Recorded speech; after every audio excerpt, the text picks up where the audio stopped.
Bertie the bus was giving some visitors a tour of the island of Soda.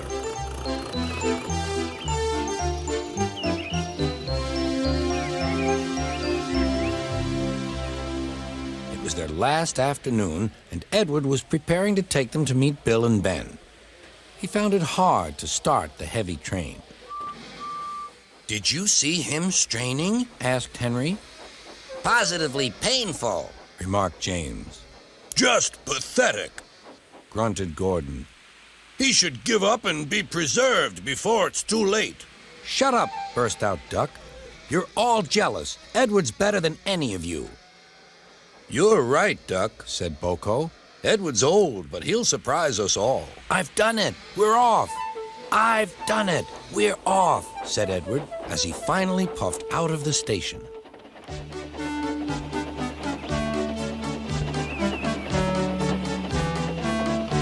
Bill and Ben were delighted to see the visitors. They loved being photographed. Later, they took the party to the China Clay Works in a brake van special.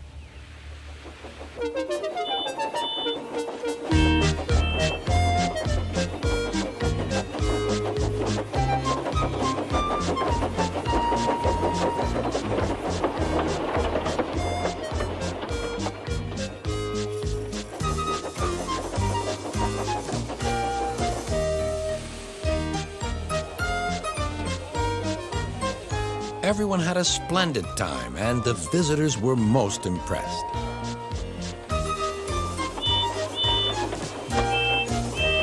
Then Edward took the visitors home.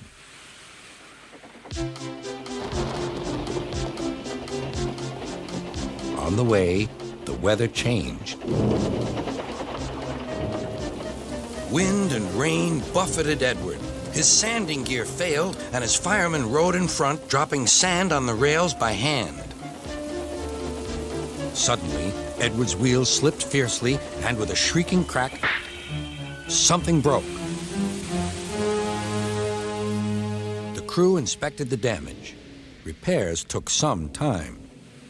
One of your crank pins broke, Edward, said his driver. We've taken your side rods off. Now you're like an old-fashioned engine. Can you get these people home? They must start back tonight. I'll try, sir, promised Edward. Edward puffed and pulled his hardest, but his wheels kept slipping, and he could not start the heavy train. The passengers were anxious. The driver, fireman, and conductor went along the train, making adjustments between the coaches. We've loosened the couplings, Edward. Now you can pick up your coaches one by one, just as you do with freight cars. That'll be much easier, said Edward. Come on, he puffed and moved cautiously forward. The first coach moving helped to start the second, and the second helped the third.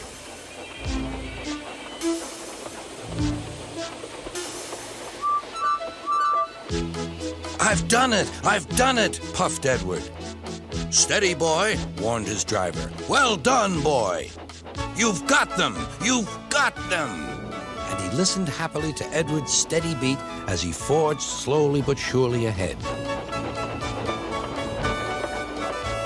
At last, battered, weary, but unbeaten, Edward steamed in.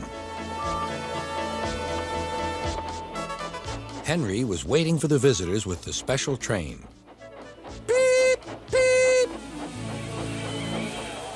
Sir Topham Hatt angrily pointed to the clock, but excited passengers cheered and thanked Edward, his driver, and firemen.